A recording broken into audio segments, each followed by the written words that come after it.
On August 25th, 2021, I drove from Portland, Maine to Acadia National Park in my Tesla Model Y. In this video, I will break down the charging experience, the road trip, the planning process around charging, and the charging experience in Acadia National Park, or the lack thereof.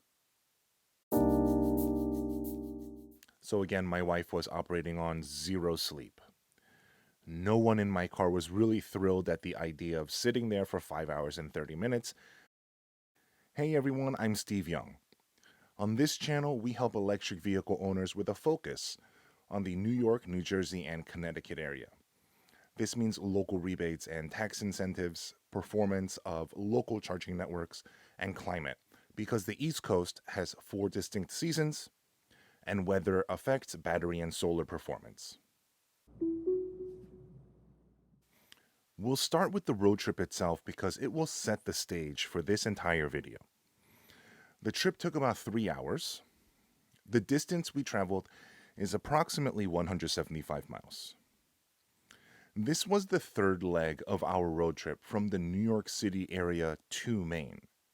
Please click the card up here to see the first leg from New York City to Boston, where I go into much deeper detail about Autopilot's performance.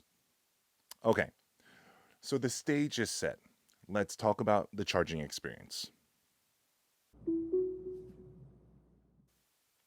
We started our journey from our hotel in Portland, Maine. The hotel did not have an overnight charging option, so we had to visit the local supercharger. I mentioned this in my most recent video, but the supercharger in Portland is in a nice location next to a Hannaford supermarket. There are about 12 stalls, and the maximum charge is 150 kilowatts. Please click the card up here to see a much more detailed review of the superchargers in Portland. Our charging experience in Acadia National Park was not fun. My wife was operating on zero sleep. She had range anxiety. And in hindsight, we could have made better, more informed decisions. I hope you learn from my mistakes. Okay? Let's begin. I arrived at Acadia National Park with the understanding that there were multiple charging stations throughout the park, according to PlugShare. However, I did not know inside the park there is barely any cell phone signal. I'm on T-Mobile if that matters to you.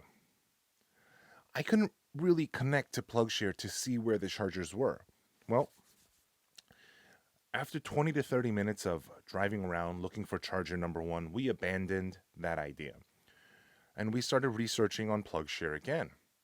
Well, we found a working charger at the Acadia National Park headquarters.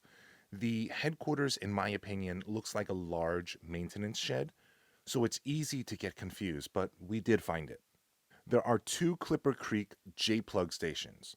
When I arrived, one of them was in use by a park vehicle. I arrived with 45% of my battery full. These particular Clipper Creek stations are password protected, although the password is publicly posted. It took me 2 attempts to get it to properly start charging. Once it started working, I was pulling down a respectable 32 amps. For this particular level 2 charger, my car predicted that to recharge from 45% to 90, it would take 5 hours and 30 minutes.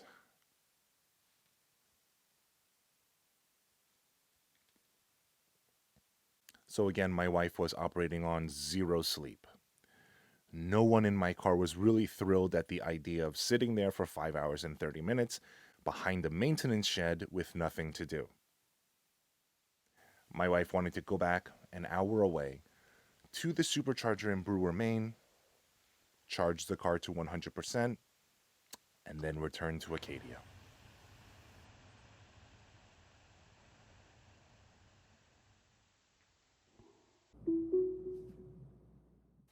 Now, with everything I just explained, that was my problem. That will not be your problem. And here are 3 reasons why. Number one, I had no idea Bar Harbor was so close to Acadia National Park. If you look through PlugShare, there are currently several places you can find the J Plug station. At the same time, you can get some lunch, pick up some souvenirs, let the kids run around, and more. Number two, a supercharger station is coming to Bar Harbor by the end of 2021. Enough said. Number three, if I could do it all over again, I would have just stayed put and charged at the Clipper Creek station. Why? Because after 1 hour of driving back to Brewer and depleting a portion of the battery, using the supercharger for 30 minutes and recharging back to 95, then driving 1 hour back to Acadia and depleting a portion of the battery, we probably would have ended up with around the same amount of battery charge, anyways, without the 2 hour road trip just to charge. Shoulda, woulda, coulda. Okay, so that's what I learned during my road trip from Portland, Maine to Acadia National Park in my Tesla Model Y. That concludes this road trip series. My family and I had a wonderful time during this trip. We ate a lot of great food, enjoyed our Model Y, and made happy memories as a family. Now, isn't that what it's really all about?